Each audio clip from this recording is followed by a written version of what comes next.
करेले के खेत की जुताई और उर्वरक की मात्रा।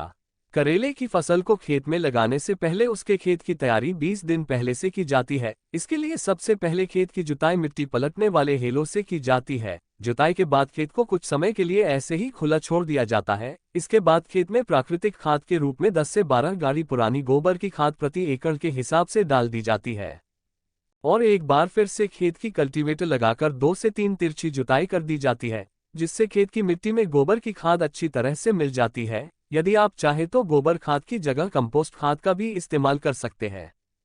खाद को मिट्टी में मिलाने के बाद खेत में पानी लगा दिया जाता है। पानी लगाने के बाद खेत का पानी सूखने तक उसे ऐसे ही छोड़ दिया जाता है। जब खेत की मिट्टी सूखी दिखाई देने लगती है, तब उसकी एक बार फिर से जुताई कर मिट्टी को भुरा भुरा कर दिया जाता है। मिट्टी के भुरा भुरा हो जाने के बाद उसमें पाटा लगाकर चला दिया जाता है, जिससे खेत पूरी तरह से समतल हो जाता है। करेले के पौधों या बीजों को लगाने के लिए 1 से 1.25 फीट चौड़ी और 4 से 5 फीट की दूरी पर क्यारियों को तैयार कर लिया जाता है।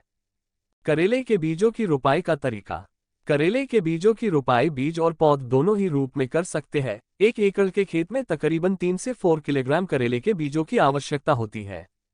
करेले की फसल पूरे वर्ष ही उगाई जा सकती है, किंतु मैदानी क्षेत्रों के सिंचित स्थानों पर इसके पौधों की रोपाई फरवरी और मार्च के माह में की जाती है और असिंचित स्थानों पर मई से जून के महीने में की जाती है। चूंकि करेले के बीजों की रोपाई क्यारियों में की जाती है, इसलिए खेत में 4 से 5 फीट की दूरी पर नालीनुमा क्यारियां तैयार कर ली जाती है। इसके बाद इन क्यारियों में 2 फीट की दूरी रखते हुए बीजों की रोपाई की जाती है। पौध के रूप में रोपाई के लिए खेत में 4 फीट दूरी रखते हुए 1 फीट चौड़े और गहरे गड्ढों को तैयार कर लिया जाता है। इसके बाद इन पौधों की रोपाई गड्ढों में कर दी जाती है।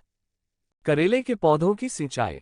करेले के पौधों को सामान्य सिंचाई की आवश्यकता होती है। सर्दियों के मौसम में इसके पौधों को 10 से 15 दिन के अंतराल में तथा गर्मियों के मौसम में 5 दिन के अंतराल में सिंचाई की आवश्यकता होती है। बारिश का मौसम होने पर जरूरत के अनुसार ही पानी देना चाहिए। करेला कितने दिन में फल देता है? पहली तुड़ाई 55 से 60 दिनों में की जा सकती है। बता करें इसकी उपज की, तो इस किस्म से प्रति एकड़ जमीन से 80 क्विंटल करेले की पैदावार प्राप्त की जा सकता है। करेले को बढ़ने में कितना समय लगता है? करेले की फसल को बीज बोने से पहली फसल तक पहुंचने में लगभग 55-60 दिन लगते हैं। आगे की तुड़ाई 2-3 दिनों के अंतराल पर करनी चाहिए, क्योंकि करेले के फल बहुत तेजी से पकते हैं और लाल हो जाते हैं। सही खाद्य परिपक्वता अवस्था में फल चुनना व्यक्तिगत प्रकार और किस्मों पर निर्भर करता है। पहली तुड़ाई 55 से 60 दिनों में की जा सकती है।